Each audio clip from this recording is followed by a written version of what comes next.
우리 시간 함께 하나님의 말씀을 보겠습니다. 시편 57편의 말씀입니다. 시편 57편 1절부터 11절입니다. 구약 성경 843쪽입니다. 우리 함께 읽으실 때는 시편 57편 1절 우리 한 절만 읽도록 하겠습니다. 우리 함께 1절의 말씀을 봉독합니다. 하나님이여 내게 은혜를 베푸소서, 내게 은혜를 베푸소서.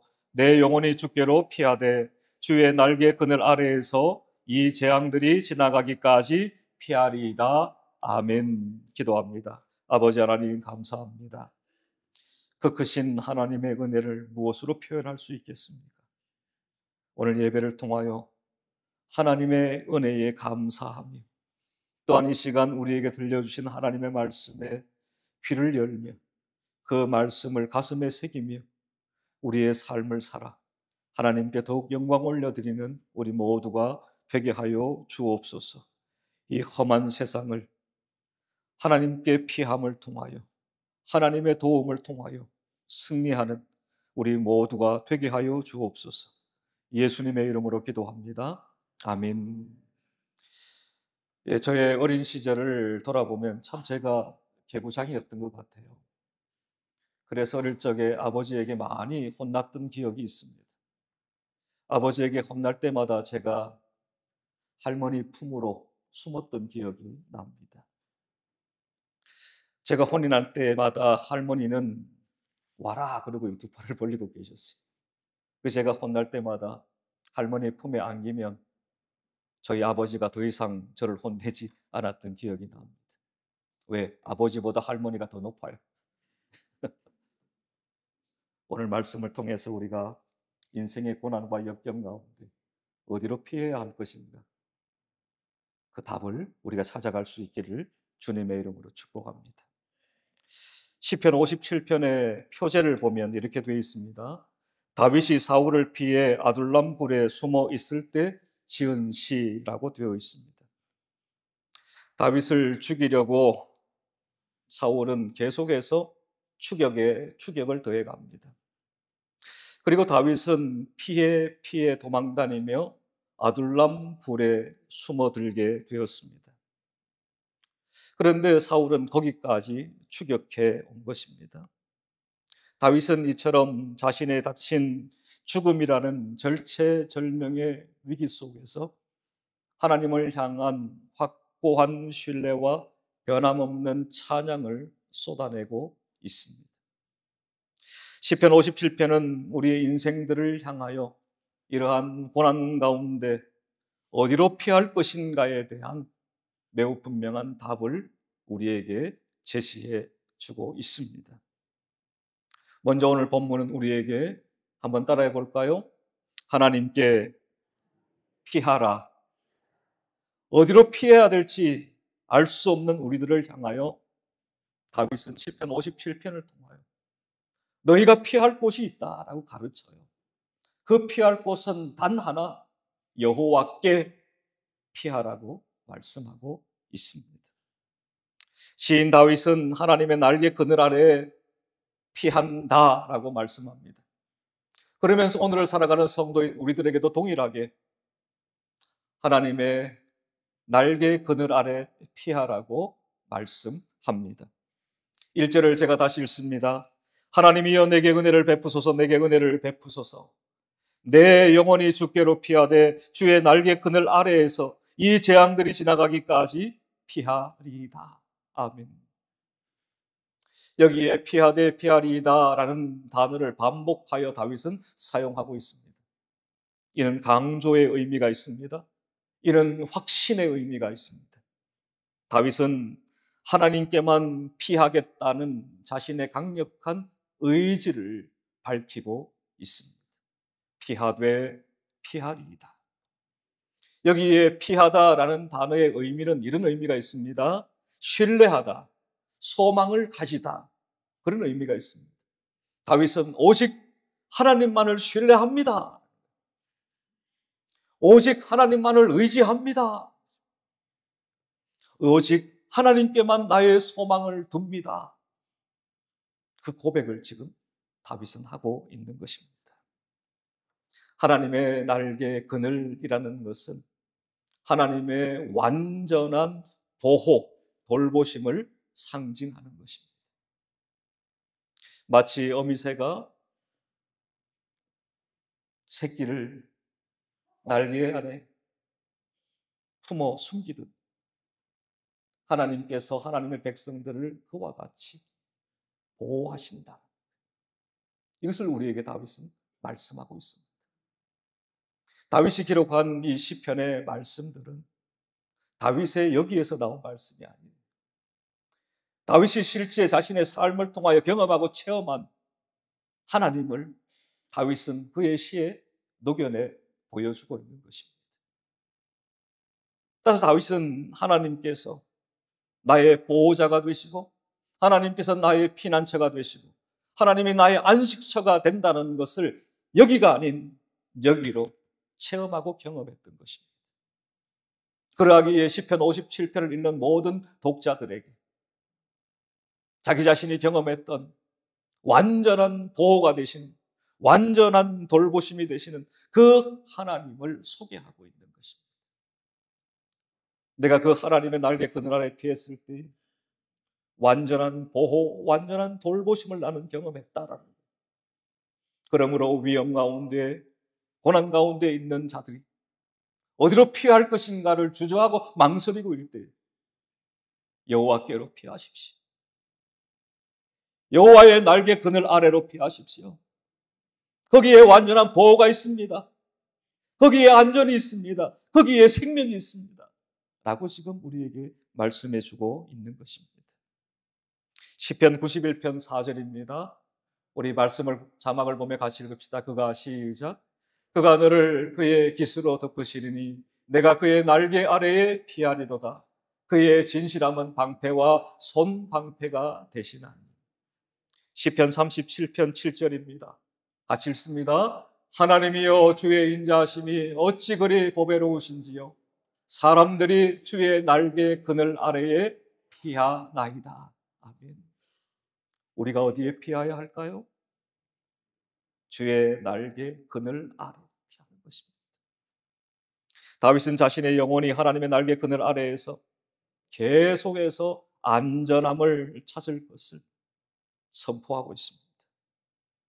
여기에 피난처, 안식처는 단순히 몸을 숨기는 곳, 쉬는 곳을 의미하지 않습니다. 영혼이 평안과 보호를 얻는 영원하며 완전한 안식처를 가리키고 안전지대를 가리키는 것입니다.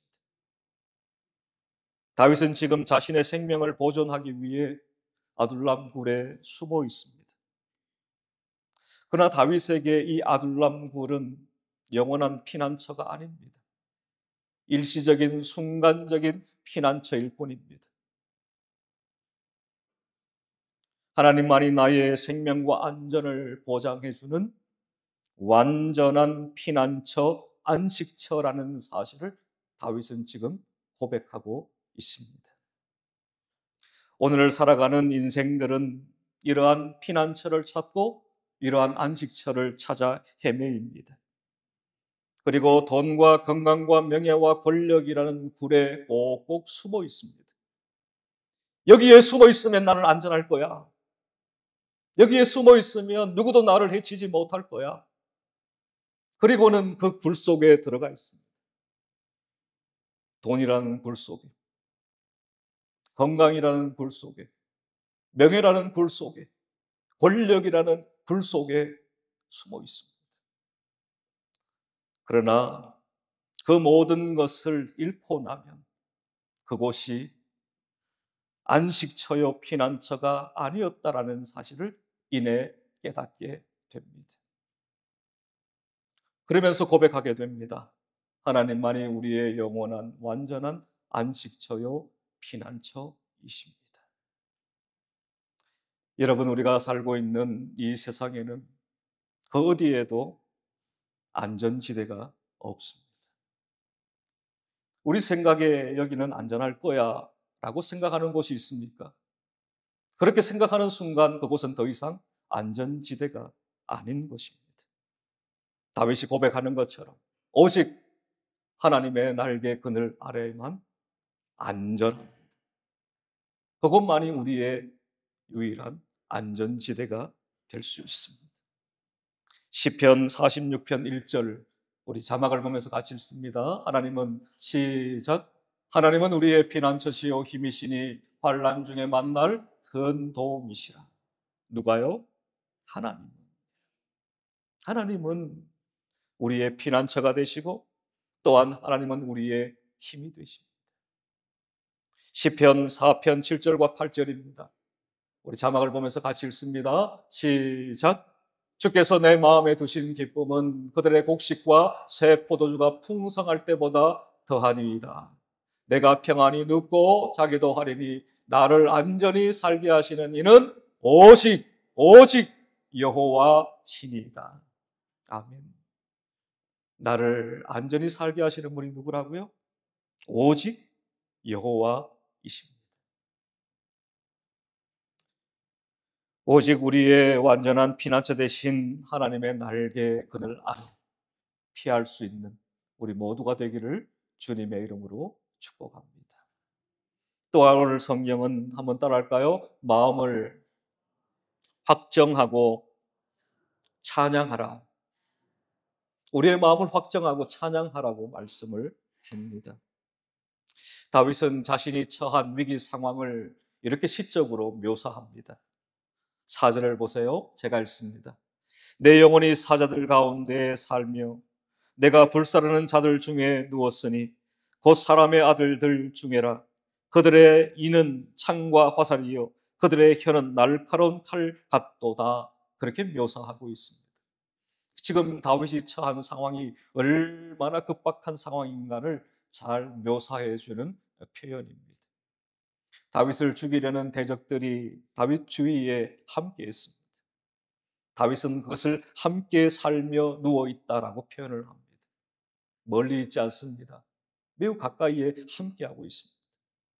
언제나 다윗 주위에는 이러한 대적들로 말미암은 죽음의 위기, 죽음의 위협이 도사리고 있었습니다. 그들은 파괴적인 존재들입니다. 그들은 무시무시한 존재들이었습니다. 그러한 상황 가운데 다윗은 이렇게 고백합니다. 7절입니다. 하나님이여 내 마음이 확정되었고 내 마음이 확정되었사오니 내가 노래하고 내가 찬송하리이다. 내가 노래합니다. 내가 찬송합니다. 그러나 우리가 다윗의 상황을 안다면 결코 노래할 수 없는 상황, 찬송할 수 없는 상황임을 우리는 잘 알 수 있을 겁니다. 우리에게 이러한 죽음의 위협이 찾아오게 되면 그 두려움과 공포로 말미암아 우리의 마음이 녹아내리고 말 것입니다. 그리고 우리의 마음이 산산조각나고 말 것입니다. 넘어져 더 이상, 엎드려져 더 이상 일어설 수가 없는 상태가 될 것입니다. 그런데 다윗은 어떤 인물이기에 그러한 상황 속에서 노래한단 말입니까? 다윗은 도대체 어떤 인물이기에 그러한 상황 가운데 찬송한다는 말입니까? 그것이 가능했던 것은 그가 하나님께로 피했기 때문입니다. 그 하나님께 그의 마음을 확정했기 때문인 것입니다. 다윗은 특별한 인물이 아니에요. 우리와 똑같은 인물이에요. 그러나 그는 하나님께 피하는 자였고 또한 그는 하나님께 피함을 통하여 그의 마음을 하나님께 확정했던 자였기 때문에 그러할 수 있었던 것입니다. 여기에 확정되었다라는 표현, 히브리어로 나콘이라는 단어를 씁니다. 고정되다, 단단히 세워지다, 준비되다 그런 의미를 가집니다. 따라서 내 마음이 하나님 앞에서 고정되었다는 것입니다. 내 마음이 흔들리지 않는다라는 의미입니다. 시인 다윗은 죽음의 상황 앞에서도 자신의 마음이 어떤 것에도 흔들리지 않는다라고 고백을 합니다. 그 이유는 오직 하나님만을 소망하기 때문이다라는 것입니다. 그러므로 노래할 수 있고 그러므로 찬송할 수 있다라고 고백하고 있습니다. 다윗은 상황을, 환경을 초월하고 찬양합니다. 8절로 갑니다. 내 영혼아 깰지어다, 비파야 수금아 깰지어다, 내가 새벽을 깨우리로다. 그렇게 고백하고 있습니다. 다윗은 고난 중에서 자신의 영혼을 향하여 소리칩니다. 내가 새벽을 깨우리로다. 여기에 새벽을 깨우리로다라는 표현은 가장 어두운 시간에도 새로운 아침이 밝아올 것을 소망하며 하나님을 찬양하겠다는 의미예요. 우리 인생 가운데도 이러한 어둠의 순간들이 찾아옵니다. 그러한 어둠의 순간들에 우리가 다시금 새 아침이 밝아올 것을 소망하며 찬양하는 우리 모두가 되기를 주님의 이름으로 축복합니다.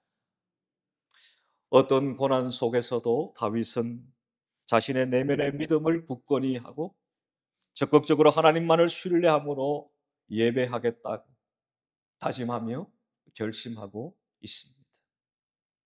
고난 중에도 우리의 마음을 하나님께로 확장할 수 있기를 바랍니다. 그로 말미암아 하나님만을 노래하며 찬송할 수 있기를 주님의 이름으로 축복합니다. 고난이 찾아오면 마음이 무너져요. 아무것도 할 수 없는 그러한 상황이 우리 가운데 찾아옵니다. 그럴 때 우리의 마음을 더 하나님께 단단히 고정할 수 있는 우리가 될 수 있기를 바랍니다. 우리의 마음이 흔들리지 않기를 주님의 이름으로 축원합니다. 시편 42편 11절입니다. 우리 자막을 보면서 같이 읽읍시다. 내 영혼아, 시작. 내 영혼아, 내가 어찌하여 낙심하며 어찌하여 내 속에서 불안해하는가. 너는 하나님께 소망을 두라. 나는 그가 나타나 도우심으로 말미암아 내 하나님을 여전히 찬송하리로다. 아멘. 인생 가운데 낙심의 순간이 찾아오고 또한 불안의 순간이 찾아옵니다. 그때 우리 모두가 하나님께 소망을 두는 자 되기를 바랍니다. 그러면 하나님이 나타나셔서 우리를 도우심으로 말미암아 우리가 하나님을 찬송할 수 있습니다. 세 번째입니다. 우리 한번 따라해 볼까요? 하나님의 영광을 높이라. 피하라, 확정하라, 마지막은 높이라는 거예요. 시편 57편에서 반복되는 핵심 구절이 있습니다. 다윗은 이것을 좀 강조하고 싶었던 것 같아요. 그것이 바로 5절과 11절입니다. 여러분이 오늘 본문 5절과 11절을 보면 토시 하나 틀리지 않고 똑같은 말씀이 기록되어 있습니다. 5절 말씀을 제가 읽어드립니다. 하나님이여 주는 하늘 위에 높이 들리시며 주의 영광이 온 세계 위에 높아지기를 원하나이다. 11절로 가볼까요? 하나님이여 주는 하늘 위에 높이 들리시며 주의 영광이 온 세계 위에 높아지기를 원하나이다. 아멘. 반복해서 강조되는 부분은 이거죠. 주의 영광이 온 세계에 높아지기를 원하나이다. 누구의 영광이? 나의 영광이 아니라 오직 하나님의 영광만이 온 세계 위에 높아지기를 원한다. 이것이 다윗의 놀라운 신앙의 고백입니다. 다윗은 자신의 죽음의 위기 속에서도 하나님의 영광을 생각하고 있는 거예요. 이것이 바로 다윗의 위대함입니다. 우리는 나의 인생 가운데 죽음의 위기가 닥쳐오면 어떡하나 이것만 생각해. 그러나 그러한 순간에도 다윗은 누구의 영광을 생각한다고요? 누구의 영광을 우선한다고요? 하나님의 영광을 우선합니다. 하나님의 영광은 다윗의 삶의 우선순위였습니다. 절대 가치였습니다. 그의 삶의 방향을 결정해 주는 것이었습니다. 여기에 하나님의 영광이라는 단어는 하나님의 본질적인 능력과 위엄과 존귀와 광채를 의미해요. 하나님의 영광이 온 세계 위에 높이 들린다라는 것은 모든 피조물들이 하나님을 마땅히 찬양하고 인정하고 하나님의 위대하심을 선포하는 것을 말씀하는 것입니다. 하나님이 만드신 모든 피조 세계, 오직 한 분 하나님을 높이는 거예요. 우리 모두의 삶이, 우리의 삶의 목표가, 우리의 삶의 이유가 그러한 하나님의 영광이 되기를 주님의 이름으로 축복합니다. 하박국 2장 14절입니다. 제가 읽습니다. 이는 물이 바다를 덮음같이 여호와의 영광을 인정하는 것이 세상에 가득함이니라. 아멘. 하나님의 영광이 온 세상을 뒤엎는 거예요. 모든 사람들이 하나님을 하나님으로 인정하는 것입니다. 모든 사람들이 하나님을 섬기는 것입니다. 하나님을 예배하는 것입니다. 하나님을 경배하는 것입니다. 이러한 하나님의 영광이 더 높임을 받는 일에 우리 모두가 더욱 헌신할 수 있기를 주님의 이름으로 축복합니다. 참된 신앙은 개인의 문제 해결을 넘어서 하나님의 영광이 온 세상에 선포되고 높임을 받는 데 있습니다. 그러므로 다윗처럼 우리의 삶의 우선순위와 절대 가치, 우리의 삶의 방향이 오직 하나님의 영광 거기에 있어야 합니다. 고린도전서 10장 31절 우리가 너무나 잘 아는 말씀이에요. 우리 같이 한번 읽읍시다. 그런즉 시작. 그런즉 너희가 먹든지 마시든지 무엇을 하든지 다 하나님의 영광을 위하여 하라. 어느 한 부분이 아니에요. 다예요. 다 하나님의 영광을 위하여. 하나님 내 삶에서 이 부분은 하나님의 영광을 위한 것이 맞아요. 이 부분은 내가 하나님의 영광을 위하여 삽니다. 하지만 이 부분은 아닌 것 같아요. 하나님 요건 좀 양보해 주십시오. 요건 좀 그래도 내 이름이 드러나고 내 영광이 좀 나타나야 할 부분인 것 같아요. 하나님 죄송하지만 이 부분만큼은 하나님께서 좀 양보해 주세요. 그래서는 안 된다는 거죠. 다 하나님의 영광을 위하여.